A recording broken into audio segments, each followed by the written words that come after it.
कभी काम में व्यस्त होने या किसी अन्य वजह से हम पेशाब को रोक लेते हैं। आपके साथ भी ऐसा कई बार हुआ होगा जब किसी मजबूरी के कारण आपको पेशाब रोकना पड़ा हो, लेकिन क्या आपने कभी ऐसा सोचा है कि पेशाब रोकने का हमारी सेहत पर क्या असर पड़ता है? आमतौर पर कभी कभी किसी वजह से हम समय पर पेशाब नहीं जाते हैं और उसे मूत्राशय में ही रोक लेते हैं, लेकिन अगर बार बार पेशाब रोकना आपकी आदत बन गई है तो इसकी वजह से आपको कुछ हानिकारक प्रभाव झेलने पड़ सकते हैं। जब आधा मूत्राशय पानी या तरल से भर जाता है तो ब्लैडर मस्तिष्क को पेशाब करने का संदेश भेजता है। अगर इस स्थिति में पेशाब करने जाना संभव नहीं हो तो मस्तिष्क मूत्राशय को पेशाब रोककर रखने का संदेश भेजता है। कभी कभी पेशाब रोकना जरूरी हो जाता है। घर से बाहर होने या आसपास शौचालय की सुविधा न होने पर अक्सर ऐसा होता है। एक स्वस्थ व्यक्ति अपने मूत्राशय में 2 कप मात्रा में पेशाब रोक सकता है।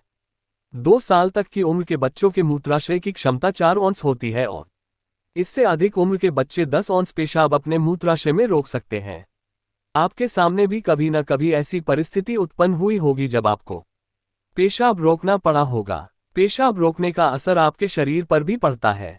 जब आपको मूत्राशय खाली करने की इच्छा होती है तो इसका मतलब सिर्फ ये नहीं है कि आपके मूत्राशय में तरल की मात्रा है, बल्कि ये एक जटिल प्रक्रिया है जिसमें कई मांसपेशियां, अंग और नसें व्यक्ति को पेशाब करने के लिए एक साथ बाध्य करने लगती हैं। मूत्राशय के आधा भरने पर इसकी नसें सक्रिय हो जाती हैं। ये नसें मस्तिष्क को पेशाब करने का संदेश देती हैं, लेकिन पेशाब करने की सुविधा न होने पर मस्तिष्क ब्लैडर को पेशाब रोककर रखने का संकेत देता है। जब आप लंबे समय तक पेशाब को रोककर रखते हैं तो उस दौरान आपका मस्तिष्क लगातार इस संदेश को वापस भेजता रहता है। जो लोग बार बार या रोजाना पेशाब रोकते हैं उन्हें किडनी या ब्लैडर में दर्द महसूस हो सकता है। लंबे समय के बाद जब आप पेशाब करने जाते हैं तो मूत्र त्याग के दौरान दर्द होता है। पेशाब करने के बाद आंशिक रूप से मांसपेशियां सिकुड़ी रह सकती हैं, जिसकी वजह से पेल्विक हिस्से की मांसपेशियों में ऐंठन पैदा हो सकती है।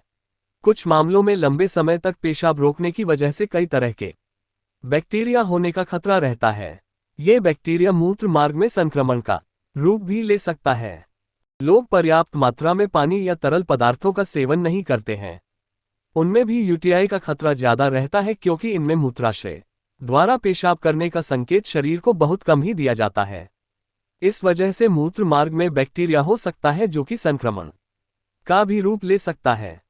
अगर आप रोज ही समय पर पेशाब नहीं जाते हैं या घंटों तक पेशाब करने की इच्छा को दबाते रहते हैं तो अपनी इस आदत की वजह से आपके मूत्राशय में खिंचाव पैदा हो सकता है।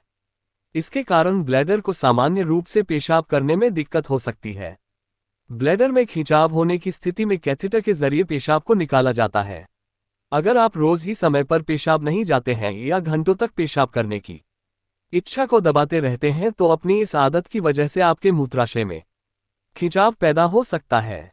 इसके कारण ब्लैडर को सामान्य रूप से पेशाब करने में दिक्कत हो सकती है। ब्लैडर में खिंचाव होने की स्थिति में कैथेटर के जरिए पेशाब को निकाला जाता है।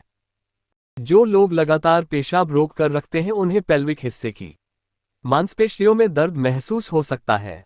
इन मांसपेशियों में से एक यूरेथ्रल स्फिंक्टर होता है जो कि मूत्र मार्ग को बंद रखता है और पेशाब बाहर निकलने से रोकता है। इस मांसपेशी को नुकसान पहुंचने पर मूत्र संयमिता पेशाब न रोक पाना की परेशानी हो सकती है। पेल्विक व्यायाम जैसे कि कीगल एक्सरसाइज से इन मांसपेशियों को मजबूती दी जा सकती है और पेशाब लीक होने या मांसपेशियों के नुकसान को ठीक किया जा सकता है।